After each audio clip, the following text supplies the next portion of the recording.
Hi viewers, welcome to our channel. ప్రస్తుతం మనతో పాటు సీనియర్ జర్నలిస్ట్ దాము బాలస్ అన్నారు, వారితో మాట్లాడదాం. నమస్కారం సార్. సార్, యాత్ర 2 ఈ మూవీ షో అయ్యే చాలా థియేటర్స్లో అటు జగన్ గారి ఫ్యాన్స్, పవన్ కళ్యాణ్ గారి ఫ్యాన్స్ గొడవ పడే వీడియోలు చాలా వైరల్ అవుతున్నాయి సోషల్ మీడియాలో. మరి ఏం చెప్తారు సార్ ఈ ఫ్యాన్స్ గోల గురించి మీరు?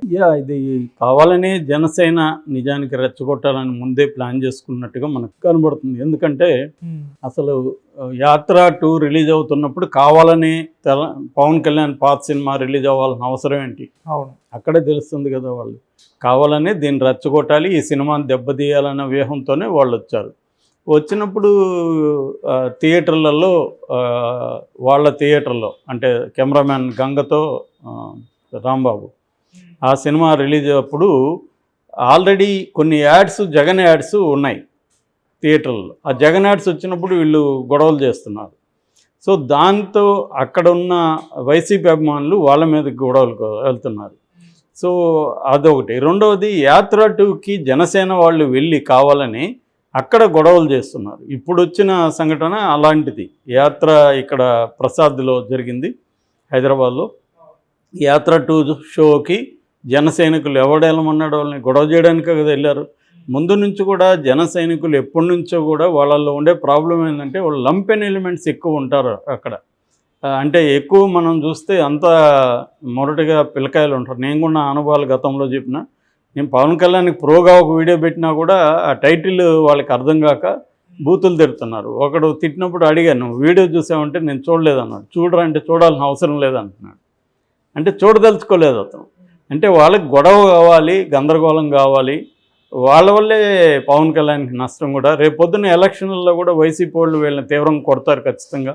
ఎందుకంటే వీళ్ళు వెళ్ళి గొడవలు చేస్తారు. వీళ్ళల్లో సగం మందికి పైన ఓటు ఇది కూడా లేదు.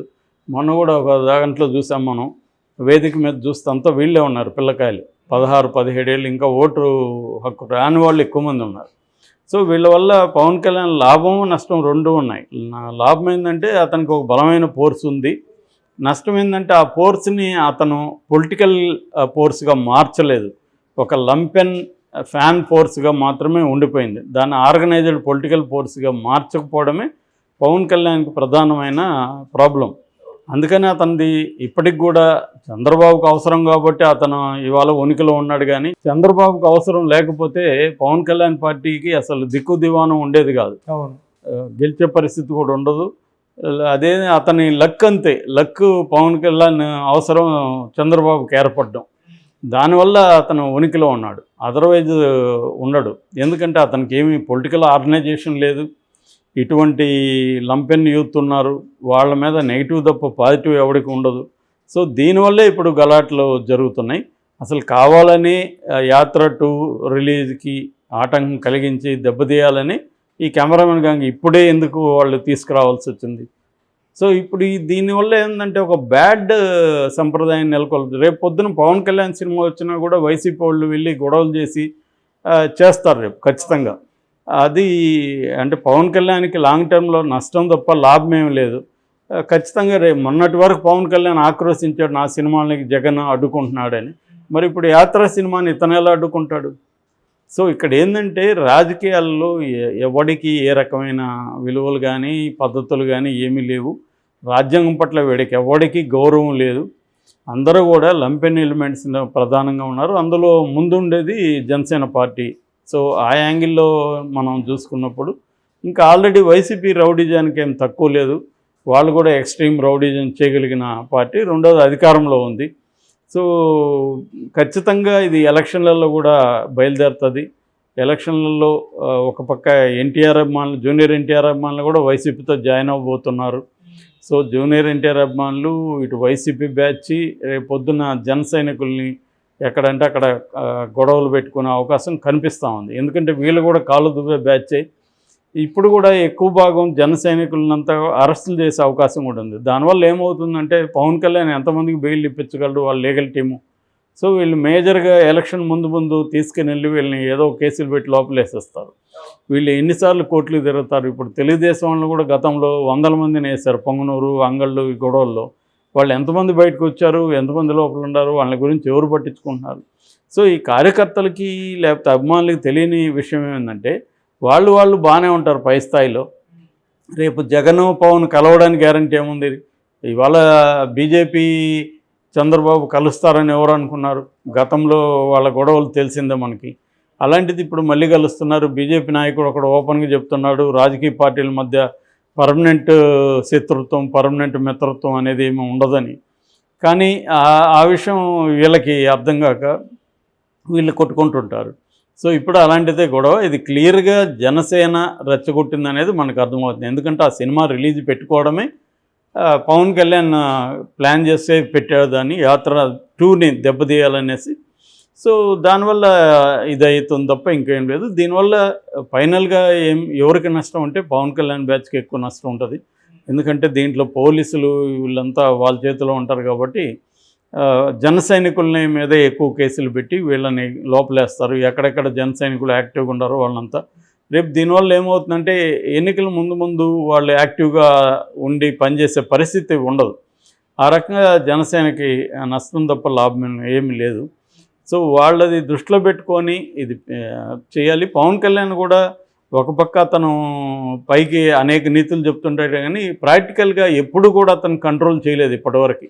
తన ఫ్యాన్స్ని ఎన్ని గొడవలు జరిగినా, ఎన్ని జరిగిన గుండాయిజం జరిగినా అతను ఎప్పుడు కూడా ఫ్యాన్స్ని ఒక మాట కూడా మీరు ఇది చేయడం అనలేదు. తెలుగుదేశంతో మంచిగుండని చెప్తున్నాడు, వాళ్ళ మీదకి వెళ్ళొద్దని చెప్తున్నాడు తప్ప వైసీపీ మీద అతను ఎప్పుడు గొడవలు పెట్టుకోవద్దని చెప్తున్నాడు. ఎందుకంటే అతను పోయేది ఏమి లేదు కదా. దెబ్బలు తగిలితే వైసీపీ వాళ్ళకు జన సైనికులు తగలిపోతాయి. మహా అంటే తను పరామర్శిస్తాడు, ఇంకా ఎక్కువ అయితే ఏదైనా చెక్ ఇస్తాడు 50,000 1,00,000. అది కూడా పబ్లిసిటీ తనకి. సో ఆ 50,000 1,00,000కి తనకి 4-5 కోట్ల పబ్లిసిటీ వస్తుంది. సో ఇది ఈ కైండ్ ఆఫ్ డర్టీ పాలిటిక్స్లో పవన్ కళ్యాణ్ కూడా ఆరితేరిపోయాడు. సో ఈ గొడవలు ఇంకా ముదరబోతున్నాయి. నాకు తెలిసి బాగా నెక్స్ట్ ఎన్నికల్లో రక్తసిక్తం అయ్యే అవకాశాలు పుష్కలంగా కనిపిస్తున్నాయి. యాక్చువల్గా చంద్రబాబు ఈ గొడవలు జరుగుతాయి, మనం వైసీపీని డీల్ చేయలేము అనే బీజేపీ పొత్తు పెట్టుకుంటున్నాడు. కానీ జన సైనికులు గొడవలకి రెడీ అవుతున్నట్టుగా మనకు కనబడుతుంది. అది యాత్ర 2తోనే ఓపెన్ అయింది. ఇది ఇప్పుడు వైసీపీ వాళ్ళు అలర్ట్ అవుతారు, ముందుగానే అలర్ట్ అయ్యి వాళ్ళ చేతిలో అధికార యంత్రాంగం ఉంది కాబట్టి ఎక్కడికక్కడ జన సైనికుల్ని, వాళ్ళ మీద చాలా పాత కేసులు ఉంటాయి, అవన్నీ తోడి మళ్ళీ వాళ్ళని పెట్టేస్తారు. వాళ్ళు కోర్టుల చుట్టూ, జైళ్ళ చుట్టూ తిరుగుతూ ఉండాలి. లీగల్ టీం అంటారు, లీగల్ టీములు ఎంతమందికి ఇది చేస్తాయి? ప్రాక్టికల్గా అలా ఉండదు. పైకి పేపర్లలో కనబడేది ఒకటి ఉంటుంది. ఒకసారి జైలుకి వెళ్ళినాక వాళ్ళకి అంత ఈజీగా బెయిల్స్ రావు. కోర్టుల్లో పోస్ట్ పోన్లు జరుగుతుంటాయి. కోర్టులు కూడా ఎన్ని కేసులని విచారిస్తారు. కాబట్టి దీనివల్ల నష్టం ఎవరికంటే ఇటువంటి మూర్ఖత్వంతో బయలుదేరిన ఈ బ్యాచ్లకి, వైసీపీ వాళ్ళకి ఏం కాదు. ఎందుకంటే పార్టీ వాళ్ళది, అధికారం వాళ్ళది కాబట్టి వాళ్ళ మీద కేసులు పెట్టరు. ఇది జన సైనికులు తెలుసుకోవాల్సింది ఏమంటే పవన్ కళ్యాణ్ రెచ్చగొడితే మనం రెచ్చిపోకూడదు అనే సమయం పాటించాలి. పవన్ కళ్యాణ్కి పోయేదేం లేదు. అతనికి ఎంత గొడవలు జరిగితే అంత మంచిదే, అతనికి పేరు వస్తుంది. సో పవన్ కళ్యాణ్ కూడా దీన్ని ఆపాలి. ఆపకపోతే థియేటర్ల వాళ్ళు కూడా చాలా చోట్ల పవన్ కళ్యాణ్ సినిమాలను మేము బ్యాన్ చేస్తామని ప్రకటిస్తూ ఉన్నారు. దానివల్ల పవన్ కళ్యాణ్కి కూడా నష్టం అవుతుంది రేపు పొద్దున. మేబీ అతను ఇంకా నాకు సినిమాలు అవసరం లేదు, నేను సీఎం అయిపోతానని ఏమన్నా కళ్ళగా అంటున్నాడేమో మనకు తెలియదు. కానీ ఏదేమైనా జన సైనికులకి మాత్రం ఇది ఇబ్బంది. వైసీపీ వాళ్ళకంటే జన సైనికుల్ని రెచ్చగొడతా ఉండేది పవన్ కళ్యాణ్, ఇంకెవరో కాదు. ఈ సినిమా రిలీజు పవన్ కళ్యాణ్ బాధ్యతే కదా. అతనికి తెలియకుండా రిలీజ్ చేయరు కదా. అతను వద్దంటే ఆపేస్తారు కదా. అదే డేట్లో కరెక్ట్గా అదే టైంలో ఎందుకు రిలీజ్ చేయాలి? సో ఇక్కడ క్లియర్గా రెచ్చగొట్టడం కనబడుతుంది. దాని ఫలితం ఇవాళ మనం చూస్తున్నాం. సో ఇది ఇక్కడ హైదరాబాద్లో నిజానికి ఇక్కడ ఏం సంబంధం లేదు వాళ్ళకి. హైదరాబాద్ ప్రసాదాలు కొట్టుకోవాల్సిన అవసరం ఏముంది? సో మరి ఇక్కడైతే మరి జనసేన సీఎం ఉన్నాడు. ఎందుకంటే జనసేన అంటున్నానంటే ఇక్కడ జనసేన తెలుగుదేశం ఒకటే కాబట్టి, రేవంత్ రెడ్డి తెలుగుదేశం మిత్రుడే కాబట్టి మరి ఇక్కడ ఎవరి మీద కేసులు పెడతారు ఏంటనేది చూడాలి.